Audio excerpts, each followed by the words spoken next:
कहानी की शुरुआत होती है साल 1978 से। यहाँ हमें मिलता है पायलट बैरी। एक फ्लाइट में मजाक करने के लिए वो ऑटो पायलट बंद कर देता है और प्लेन को हिलाने लगता है। यात्री डर जाते हैं लेकिन बैरी तुरंत सब नॉर्मल कर देता है और कहता है कि बस टर्बुलेंस था। घर पहुंचने पर उसकी पत्नी लूसी खुश होती है लेकिन बैरी थकान में तुरंत सो जाता है। एक दिन बैरी बार में बैठा होता है, तभी उससे मिलता है मोंटी, जो CIA का एजेंट होता है। उसे पता चलता है कि बैरी चोरी छिपे सिगार की तस्करी करता है। बैरी की उड़ान की स्किल देखकर मोंटी उसे गुप्त मिशन का ऑफर देता है। उसे एक तेज जेट दिखाया जाता है और बताया जाता है कि उसे सेंट्रल अमेरिका में सोवियत समर्थित लोगों पर नजर रखनी होगी। ये सब राज उसे अपनी पत्नी से भी छुपाना होगा। पहले बैरी सोचता है कि यह सही नहीं है, लेकिन फिर मान जाता है। टेस्ट फ्लाइट के दौरान उसे फिर से उड़ान का असली मजा मिलता है। घर आकर वो लूसी को कहता है कि अब उसने एयरलाइन की नौकरी छोड़ दी है और इंडिपेंडेंट एविएशन कंसल्टेंट्स नाम की प्राइवेट कंपनी ज्वाइन कर ली है। लूसी को शक होता है और दोनों में बहस हो जाती है। आखिरकार बैरी अपनी पुरानी नौकरी छोड़ देता है और CIA के लिए मिशन करने लगता है। उस समय कोल्ड वॉर चल रही होती है और CIA को सेंट्रल अमेरिका में सोवियत गतिविधियों की तस्वीरें चाहिए होती हैं। ये काम अब बैरी के हाथ में आता है। बैरी अब CIA का प्लेन उड़ाकर अलग अलग देशों के ऊपर से गुजरता है। उसे बहुत नीचे तक जाना पड़ता है ताकि साफ और डिटेल तस्वीरें खींच सके। कई बार विद्रोही उस पर गोलियां भी चला देते हैं, लेकिन बैरी इतना अच्छा पायलट होता है कि हर बार सही सलामत बच निकलता है। ये काम बहुत खतरनाक होता है, लेकिन बैरी को इसमें मजा आने लगता है। उसकी खींची हुई तस्वीरें इतनी बढ़िया होती हैं कि मोंटी को ऑफिस में हर समय तारीफ मिलती रहती है। एक दिन तो गोली उसके जहाज को भी लग जाती है और वो लगभग क्रैश हो जाता है, लेकिन बैरी तुरंत कंट्रोल बदलकर जहाज को सुरक्षित उतार देता है। इस नई नौकरी की वजह से अब वो घर पर भी ज्यादा समय बिता पाता है और लूसी के साथ खुशहाल जिंदगी जीने लगता है। धीरे धीरे उनके बच्चे भी हो जाते हैं, लेकिन एक बात बैरी अपनी फैमिली से छुपाए रखता है। वो हर बार घर लौटकर पुरानी एयरलाइन की यूनिफॉर्म पहनता है ताकि लूसी को शक न हो। समस्या ये थी कि CIA उसे ठीक से पैसा नहीं दे रही थी। मोंटी हर बार उसकी तारीफ करता, लेकिन जब बैरी पैसे की बात करता तो कहता, थोड़ा और इंतजार करो। कुछ समय बाद बैरी को एक नया मिशन मिलता है जिसे वो नाम देता है बैगमैन मिशन। इस बार उसे पनामा जाकर कर्नल नोरिएगा से पैकेज का लेन देन करना होता है, जो CIA को जानकारी बेचता है। इसी दौरान एक दिन बैरी को अपना प्लेन भरने के लिए कोलंबिया में उतरना पड़ता है। तभी कुछ लोग उसे घेर लेते हैं और गाड़ी में बिठाकर एक जगह ले जाते हैं। वहां बैरी की मुलाकात होती है मशहूर ड्रग लीडर पाब्लो एस्कोबार से। पाब्लो जान चुका होता है कि बैरी असली बिजनेसमैन नहीं है। वो बैरी को अपनी प्लांटेशन दिखाता है और उसे एक ऑफर देता है। अगर बैरी उनके लिए अवैध पाउडर की तस्करी करेगा तो उसे ढेर सारा पैसा मिलेगा। बैरी को यह ऑफर दिलचस्प लगता है, लेकिन तभी उसकी नजर पेड़ों में फंसे एक क्रैश हुए प्लेन पर पड़ती है। दूसरी तरफ पता चलता है कि पाब्लो की प्लांटेशन की रनवे बहुत छोटी है। इसी वजह से कई पायलट मर चुके हैं। जब बैरी रनवे बड़ा करने की बात करता है तो पाब्लो मना कर देता है। वो कहता है, अगर तुझसे नहीं होगा तो जा सकता है। ये बात बैरी को अपनी उड़ान कला पर ताना लगती है और वो उसी रनवे पर काम करने के लिए मान जाता है।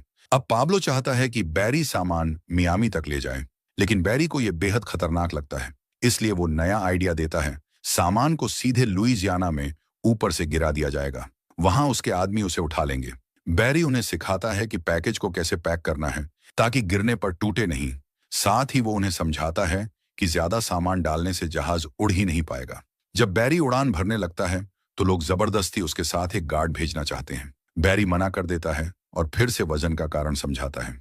जाते समय उसे एक क्रॉस दिया जाता है सुरक्षा के लिए, जिसे वो अपने जहाज के डैशबोर्ड पर टांग देता है। पाब्लो और उसके आदमी शर्त लगा लेते हैं कि बैरी जिंदा वापस आएगा या नहीं। प्लेन शुरू में भारी होने के कारण पेड़ों के बीच लड़खड़ाता है, लेकिन आखिरकार उड़ान भर लेता है।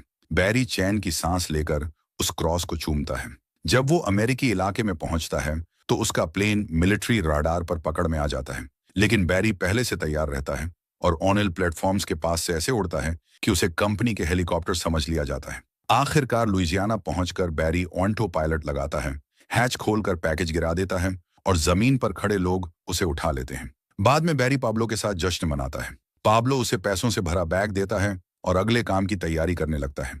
अचानक बैरी जिस घर में होता है वहां फौजी घेराबंदी कर लेते हैं और गोलियां चलाने लगते हैं। बैरी घबरा जाता है, लेकिन पाब्लो और उसके आदमी आराम से कमरे से बाहर निकल जाते हैं। तभी बैरी की नजर ऊपर उड़ते पुलिस हेलीकॉप्टर पर पड़ती है और वो और डर जाता है। वो अपना पैसों से भरा बैग उठाकर भागने की कोशिश करता है, लेकिन हर जगह गोलीबारी चल रही होती है। आखिरकार एक सिपाही उसे पकड़ लेता है और बाकी पाब्लो की गैंग को भी रोक लेते हैं। कुछ दिनों बाद पाब्लो और उसके साथी तो छूट जाते हैं, लेकिन बैरी अब भी जेल में होता है और उसकी एक दांत भी टूट चुकी होती है। तभी वहां आता है मोंटी।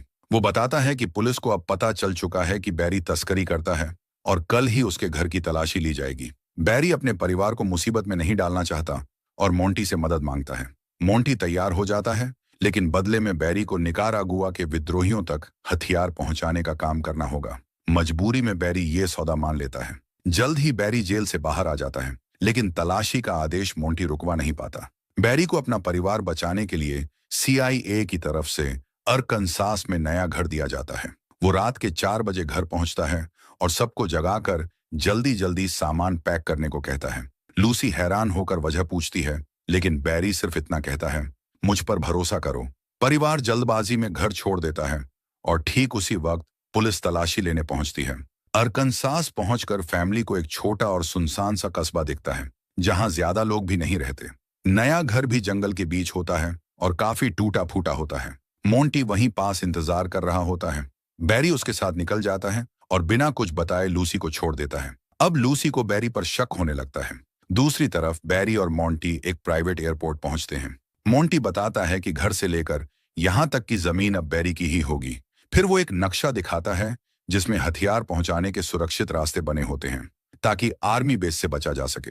उड़ान का इलाका छोटा और खतरनाक था, पर बैरी को अपना खुद का एयरपोर्ट देखकर खुशी होती है।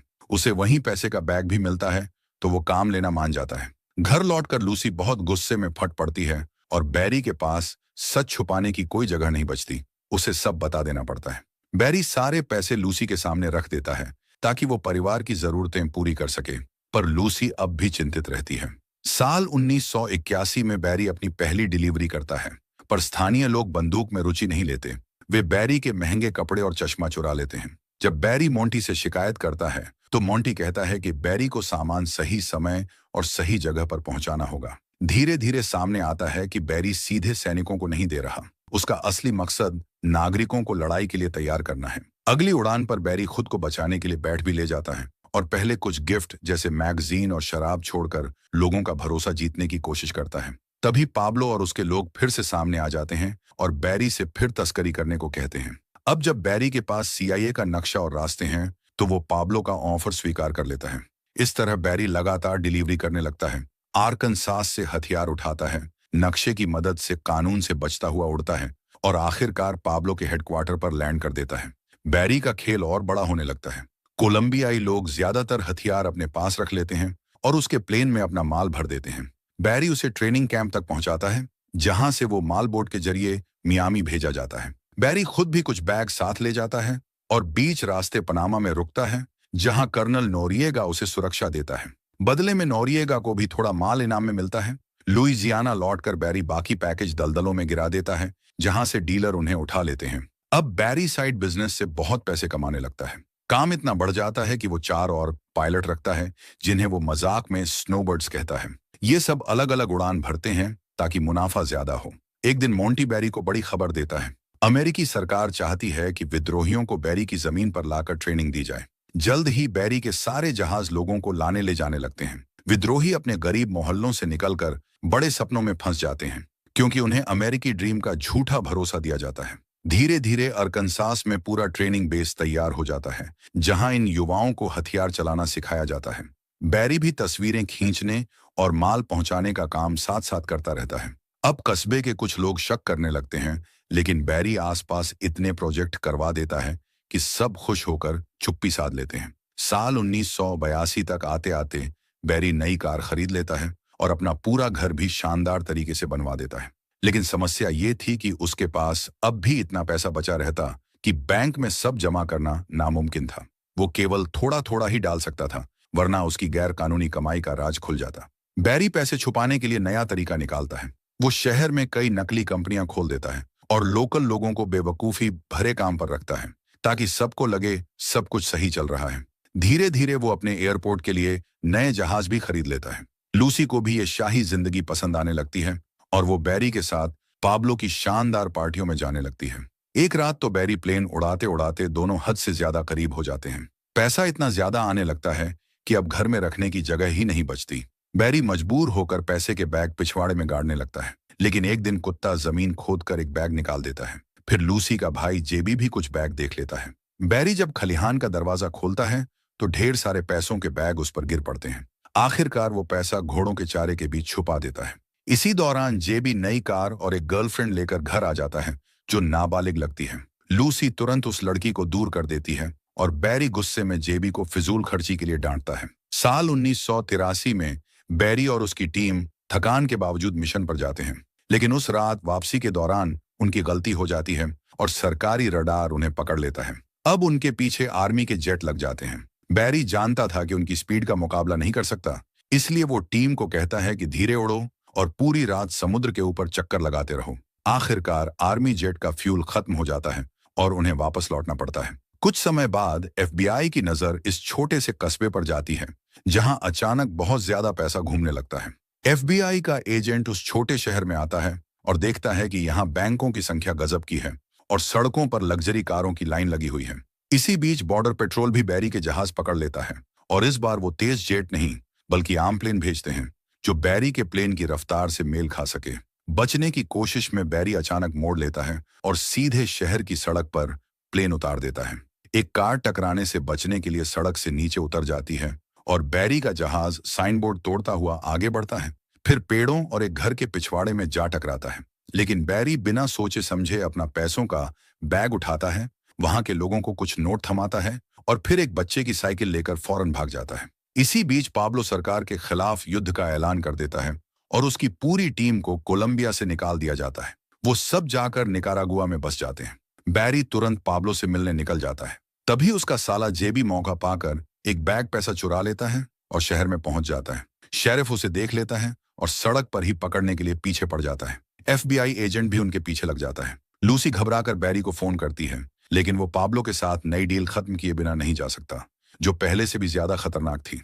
घर लौटकर बैरी जेल में बंद जेबी को कॉल करता है और कहता है, कुछ मत बोलना, सब संभाल लेगा।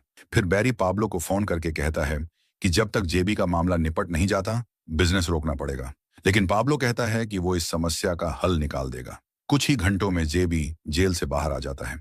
बैरी उसे सुनसान सड़क पर ले जाकर पैसे का बड़ा बंडल और एक पासपोर्ट पकड़ा देता है और साफ कहता है, अब मेरी जिंदगी से हमेशा के लिए गायब हो जाओ। जब बैरी जेबी को हमेशा के लिए गायब होने को कहता है तो गुस्से में जेबी उस पर चिल्लाने लगता है और जाते जाते लूसी का भी अपमान करता है। बैरी बाहर आकर लूसी का बचाव करने की कोशिश करता है, लेकिन तभी उसकी आंखों के सामने जेबी की कार जबरदस्त धमाके से फट जाती है। अब साफ था कि जेबी की मौत हो चुकी है। बैरी घबराकर कार के मलबे को धकेलकर जंगल में छिपा देता है। कुछ समय बाद मोंटी अपने अफसरों से बुरी तरह डांट खाता है क्योंकि निकारागुआ भेजे गए आधे हथियार विद्रोहियों के बजाय तस्करों के हाथ लग चुके थे। गुस्से में मोंटी बैरी से मिलने आता है और पूरा ऑपरेशन बंद कर देता है। सारे विद्रोहियों को वापस भेज दिया जाता है और बैरी को कह दिया जाता है कि अब अगले आदेश का इंतजार करें। लेकिन साफ था कि सीआईए अब बैरी से छुटकारा चाहती है। ऑफिस लौटते ही मोंटी अपने लोगों को हुक्म देता है कि बैरी से जुड़े हर सबूत और फाइल को जला दिया जाए। इधर बैरी अपने स्नोबर्ड्स को कहता है कि तुरंत सामान समेटकर भाग जाओ, लेकिन सब कंफ्यूज रहते हैं कि इतने हथियारों का क्या किया जाए। उसी रात अचानक एफबीआई से लेकर फेडरल पुलिस तक कई एजेंसियां बैरी के एयरपोर्ट को घेर लेती हैं। बैरी गिरफ्तार हो जाता है और एक फोन कॉल का हक मांगता है, लेकिन जब वो पाब्लो को कॉल करता है तो पता चलता है नंबर ही गायब है। कई अधिकारी बैरी को घेरे खड़े रहते हैं और उसे प्रोसिक्यूटर के सामने ले जाया जाता है। तभी गवर्नर का फोन आता है और सबकी आंखों के सामने प्रोसिक्यूटर घोषणा करता है कि बैरी को तुरंत रिहा कर दिया जाए। ये सुनकर सब हैरान रह जाते हैं। बाहर निकलते ही कुछ सूट पहने लोग बैरी को उठाकर सीधे व्हाइट हाउस ले जाते हैं। वहां बैरी की मीटिंग होती है मिलिट्री और सरकार के बड़े बड़े अफसरों के साथ। वो सब पाब्लो को पकड़ने और लैटिन अमेरिका को ड्रग तस्करी का गढ़ साबित करने के लिए बेकरार रहते हैं। इसलिए वो चाहते हैं कि बैरी पाब्लो के लिए स्मगलिंग जारी रखे, लेकिन इस बार सीआईए के लिए डबल एजेंट बनकर सबूत इकट्ठा करे। बैरी बिना देर किए ये काम मान लेता है। 1984 में जब सरकार बैरी को नया प्लेन देती है और बताती है कि उसमें छुपे हुए कैमरे कहां-कहां लगे हैं, अब बैरी का काम बस तस्करी करते हुए तस्वीरें लेना था। बैरी को लगता है कि कैमरे बहुत ही साफ दिखाई दे रहे हैं और पकड़े जाने का डर है, लेकिन अब पीछे हटने का मतलब सीधा जेल था। दूसरी तरफ बैरी अपने एक स्नोबर्ड साथी के साथ नया प्लेन उड़ाकर तूफान के बीच से निकलते हुए निकारागुआ पहुंचता है। जैसे ही वो लैंड करते हैं, गुस्साए सैनिक उन्हें घेर लेते हैं और घुटनों के बल बैठा देते हैं। तभी पाब्लो का असिस्टेंट आता है और आदेश देता है कि इन दोनों ग्रिंगोज को गोली मार दो, लेकिन तुरंत हंसने लगता है। ये सब एक मजाक था। बैरी बाद में पाब्लो से मिलता है। माहौल पहले थोड़ा तनावपूर्ण होता है, लेकिन बैरी उसे समझा लेता है कि वो अब भी उसका दोस्त है। इस तरह डिलीवरी भी पूरी हो जाती है और साथ ही सरकार के लिए जरूरी तस्वीरें भी मिल जाती हैं। कुछ समय बाद सरकार टीवी पर ऐलान करती है कि उन्होंने तस्करों पर जीत हासिल कर ली है। सबूत के तौर पर बैरी द्वारा ली गई तस्वीरें स्क्रीन पर दिखा दी जाती हैं, लेकिन बड़ी गलती ये होती है कि उनमें बैरी का चेहरा धुंधला नहीं किया गया। ये देखकर लूसी गुस्से से पागल हो जाती है। उसी वक्त पाब्लो और उसकी टीम को भी बैरी की गद्दारी का पता चल जाता है। बैरी तुरंत सरकारी अफसर को कॉल करता है और मदद मांगता है। अफसर माफी मांगते हुए कहता है कि तस्वीरें गलती से पब्लिश हो गईं, लेकिन साथ ही साफ कर देता है कि बैरी को शुरू से ही इस काम के रिस्क का पता था। उस रात बैरी अपने परिवार के साथ आखिरी डिनर करता है और लूसी से कहता है कि अपने सारे महंगे गहने पहन लो, ताकि जब फेडरल एजेंट्स घर पर छापा मारें तो वो सब कुछ ले न सकें। जल्द ही एजेंट्स आकर घर से सारा पैसा और कीमती सामान उठाने लगते हैं। बैरी लूसी को समझाता है कि वो बच्चों के साथ उसके बिना निकल जाए ताकि सुरक्षित रह सके। पहले तो लूसी इनकार करती है और गहने उतारने लगती है, लेकिन बैरी उसे शांत कराता है और बताता है कि वो जेल में रहेगा। आखिरकार लूसी मान जाती है और बच्चों को लेकर अपने शहर लौट जाती है। आखिर में बैरी पर केस चलता है। प्रोसिक्यूटर पूरी कोशिश करता है उसे बर्बाद करने की, लेकिन जज बस उसे 1000 घंटे की कम्युनिटी सर्विस की सजा सुनाता है। बैरी बस चलते चलते चला जाता है, जबकि प्रोसिक्यूटर विरोध करता रहता है। अब उसे पता है कि पाब्लो उसके पीछे आ रहा है, इसलिए बैरी हर रात अलग अलग मोटल में सोता है। इस दौरान वो अपने पूरे सफर की कहानी रिकॉर्ड करता रहता है। हर बार जब वो कार स्टार्ट करता है तो आसपास के लोगों से कहता है कि पीछे हट जाए, क्योंकि उसे डर होता है कि कार फट सकती है। शाम को उसे सल्वेशन आर्मी हाउस जाना पड़ता है अपनी कम्युनिटी सर्विस पूरी करने के लिए। एक रात जब बैरी अपनी कार पार्क करता है, तभी कुछ रहस्यमय लोग उसे घेर लेते हैं और उसके सिर में गोली मार देते हैं। सुबह पुलिस उसकी लाश पाती है, लेकिन एफबीआई मामले की जांच अपने हाथ में ले लेता है ताकि सब कुछ कवर हो जाए। स्नोबर्ड्स में से एक गिरफ्तार होता है, लेकिन बाद में अल्बामा में एक ग्रामीण पादरी बन जाता है। बाकी स्नोबर्ड्स का पता नहीं चलता। मोंटी को प्रमोशन मिल जाता है जब वह अपने बॉस को सलाह देता है कि ईरानियों से लैटिन अमेरिका को हथियार दिलाए जाएं। CIA अब भी बैरी के प्लेन का इस्तेमाल विद्रोहियों को हथियार पहुंचाने में करता है, लेकिन वजन संभालने में नाकाम रहता है और ऑपरेशन बंद कर दिया जाता है। लूसी अब फास्ट फूड रेस्टोरेंट में काम करती है, लेकिन उसके पास अभी भी कुछ महंगे गहने बचे हैं। ये पूरी कहानी सच्ची घटना पर आधारित है और इसी घटना ने ईरान कॉन्ट्रा स्कैंडल को जन्म दिया। असली बैरी को 19 फरवरी 1986 को 46 साल की उम्र में कार में गोली मार दी गई थी।